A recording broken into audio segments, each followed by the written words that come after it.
Today's headlines. They don't really shock us anymore. The mind, in any case, can hardly grasp problems of this size or suffering on this scale. The ordinary individual's reaction to it all often is, well, what can I do? Not much seems to be society's first reply. But some people go a bit further in their search for an answer. And some find it here at 25 Charles Street, the London headquarters of the British United Nations Association, which exists to explain and publicise the facts about the United Nations, to study world problems and to put forward ideas. In 1953, it started a new department, the International Service Department, which is 20th century English for Good Samaritan. Its task is to provide practical assistance to those suffering from international disasters and misfortunes. Through the International Service Department, or ISD, people like these have been able to give help. Young people coming from many backgrounds: school teachers, secretaries, apprentices, students. They have volunteered to go out to work on ISD projects for periods varying from 2 weeks to several months. They go out to work because ISD organizes help on an international scale, and because it's learned that the best assistance usually comes from those who are not strangers to the people they want to help. At the other end of the journey, there's hard work, and to get there, volunteers pay for themselves. Back home, some of the volunteers undergo training. People without any technical skills have been able to do a lot through ISD, but as the work progresses and changes, there's a greater need for people with training. ISD helps and advises, but most volunteers arrange courses themselves. Some study a language, some attend classes at technical colleges, and some work temporarily with building firms.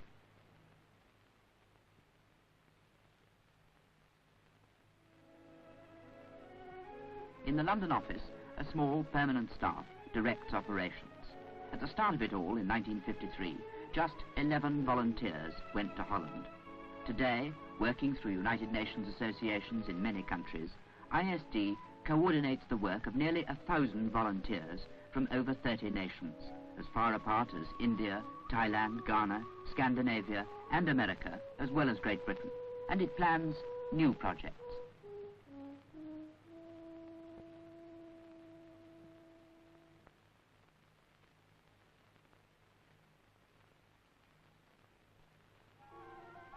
Close to the border of Greece and Albania lies the village of Filiates.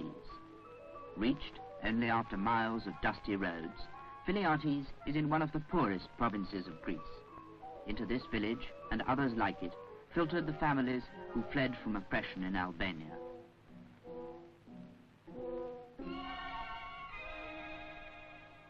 Life was hard enough already, everyone poor, and work despairingly difficult to get. There was a steady drift south to Athens, but jobs are just as scarce in the capital, and so they came back.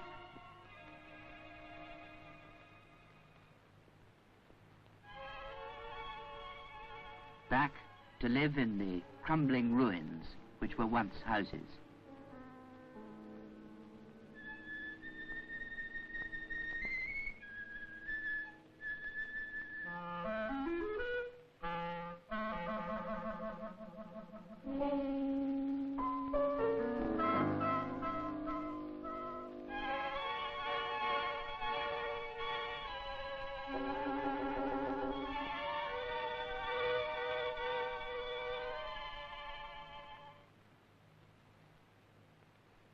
Back to a life where there is seldom enough to go round.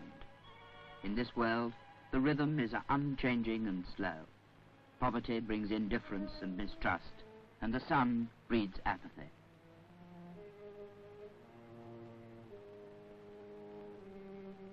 Who wants to change things? Better to sleep and to forget.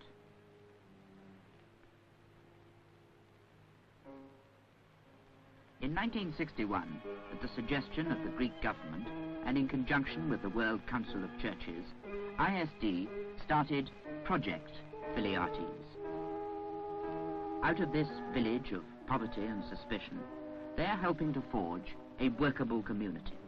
And the volunteers' first job is to build houses for some of the most needy families in the village. Once again, they work with the people they are helping. Technical skills are important. You have to speak Greek, for instance, to talk to the local engineer.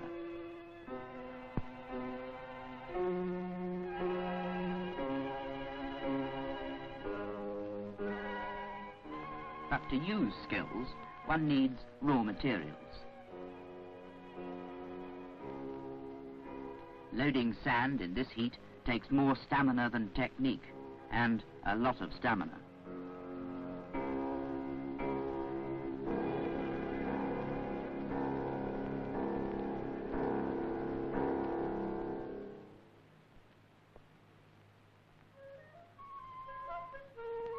Getting to know people in the village isn't nearly such hard work, of course.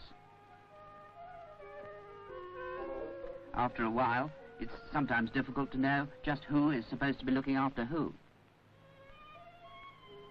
Making friends with the children is easy enough. They've never even seen toys like these before.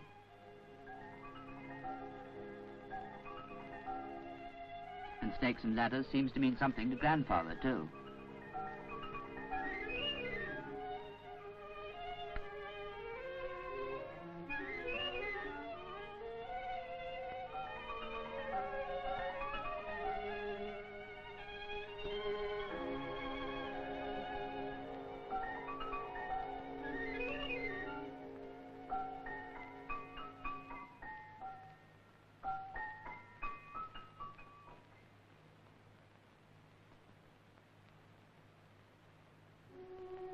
Back on the job, there are more building materials to be obtained.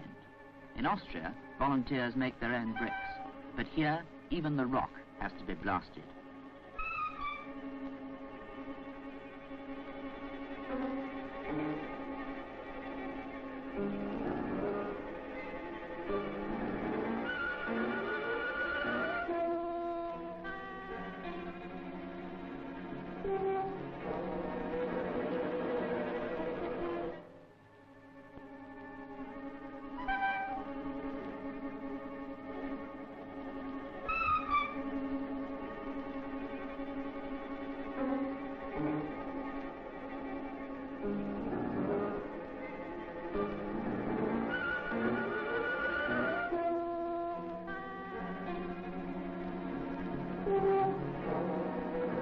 Blasting the rock and loading the lorry takes about 3 hours, plus 2 hours to get the lorry onto the site.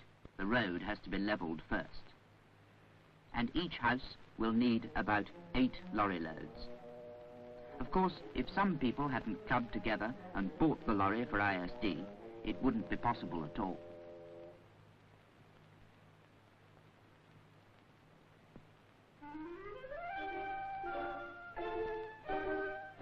Even when the rock has been quarried, it has to be chipped into shape. At least this is a job that can be done in the shade of an olive tree. Unlike this one, where in the sun the temperature is well over 100. In the end, the foundations are complete and the concrete floor is laid.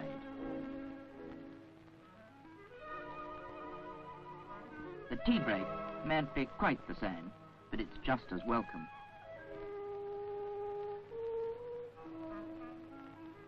All these blocks are made by hand, and while they're drying, they must be frequently damped to prevent cracking. In Filiates, the volunteers work on a longer-term basis than in Austria. Some of them give up a year and more to the job.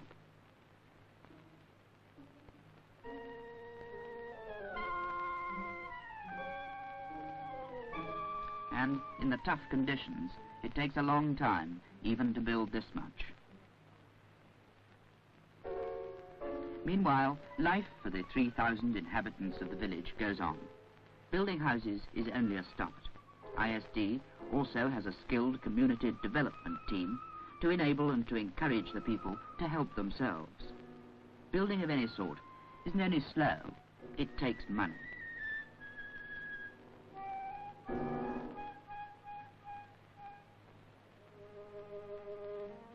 And so, the generations of Filiates have to wait.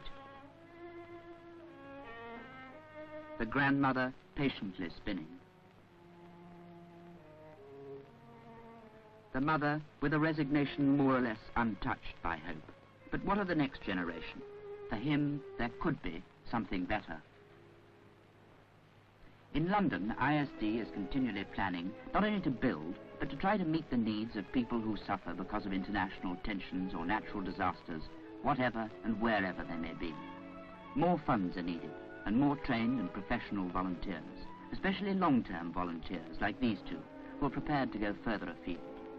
The work may seem small beside the vastness of the problems, but it does offer a practical way for people to express their concern, and for some it may be the answer to the question, what can I do?